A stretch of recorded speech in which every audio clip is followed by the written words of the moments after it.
Hey, Jonathan from Buffalo Modular Homes, and I am standing in a chalet that has yet to be finished. And so I thought this would be a really good time to talk about the difference in having the upstairs finished or not finished in advance before it comes out from the factory. So as you can see from a lot of our videos, most of that first floor is all done for you on a ranch or on a cape or on a chalet. The first floor is pretty much all done.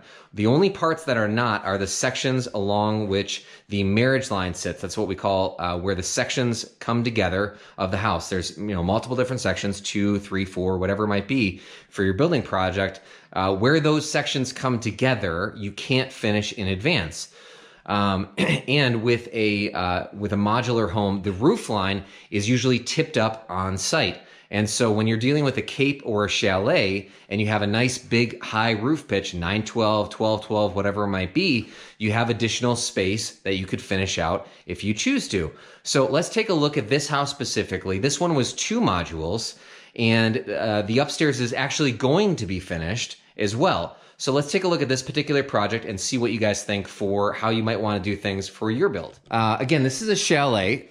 So you have all this space open to above, right? So you can see right here, you can see they've already started cutting this back. So all of this support pieces will all be gone. All of this will all be gone. It'll all be wide open to the ceiling, okay? Now on a cape, this would be flat ceiling. All through here would be flat ceiling. So like this, for example, okay? Now, as you can see, the ceiling was done in advance and all finished. This is where the break point comes in, where you can't finish this in advance because this is a chalet. So this roof gets sent flat on top of the house. You can see some of our other videos where we show some of this and show that roof getting tipped up. So let's go upstairs here and take a look at this because this will be an interesting point for you guys to take a look at for your project, okay? So this is your break line between the living space upstairs and the space that's technically considered to be part of the first floor. This is all wide open space. It's a vaulted ceiling, so it's open to below. This will all be wide open space. Keep a nice high ceiling in here. Okay, I'm sure they're probably going to do a fan and things like that up in this ceiling of the top. They'll put lights up here. You can see the electrical coils or whips that have already been run to the panel box in advance. That's as far as they can go though, because this roof was flat on top of the house, on top of the first floor. So they wouldn't have been able to run them all the way up because otherwise you'd have kinks in there or you'd pinch the lines, they'd probably break, things like that, right? The electricals run and ready to be run the rest of the way up to wherever they're putting their recessed lights, okay? And all of that prep work can be done in advance. You can also prep your plumbing work. So I believe right here is going to be where there's going to be a bathroom. It'll be probably half bath, but this is able to be prepped in advance. Your water lines, your waste lines are able to be stubbed up into the floor up the upstairs, but they can't finish it because, like I said, the ceiling is shipped flat on top of this house, the way this one was done specifically. Now, you'll see in some other videos that we've done where we show a 4-module chalet where you have box number 1, box number 2, and then box number 3 and box number 4. So when you do it like that, then you're able to finish more of this upstairs, okay?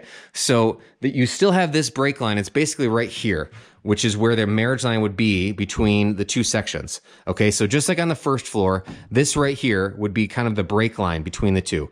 And you wouldn't have been able to finish this door in advance, just like downstairs, you have ship loose doors and things like that on that, okay? Now, this would all be done. This door would all be put in. All the drywall would all be on these walls, and the electrical would all be run, and your ceiling would all be done up to right here, right where those sections come together. Well, there we go. That's better. Right where those sections come together, okay? So this owner specifically has 2 bedrooms and a bathroom going up here.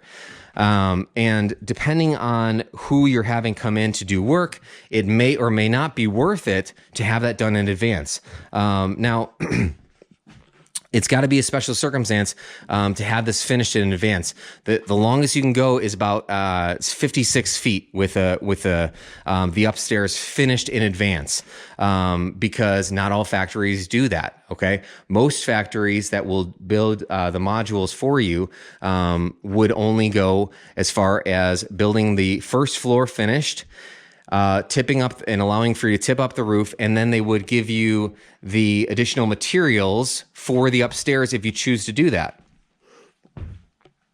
So with this one specifically, the owner didn't get anything from the factory, but there's nothing stopping us from getting the tub shower surround, getting a ship loose vanity, flooring for up here, those sorts of things. Those are very easy things for us to get into ship loose with the house. So as you're thinking about a cape or a chalet and you know you're going to finish the upstairs, there becomes a point where you need to decide whether or not it's worth it to have the upstairs finished in advance or not. So hopefully I didn't just confuse the heck out of you with this video, but it's things to think about. I get enough people that ask about these sorts of things. Can I finish the upstairs in advance or not? The answer is sometimes you can, sometimes you can't. Let's think about it, let's talk about it, and let's figure it out together. Hope this is helpful to you as you're considering your building project.